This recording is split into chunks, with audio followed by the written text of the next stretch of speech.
counting all the people living for today.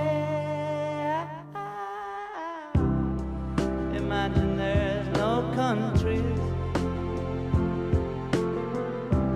It isn't hard to do.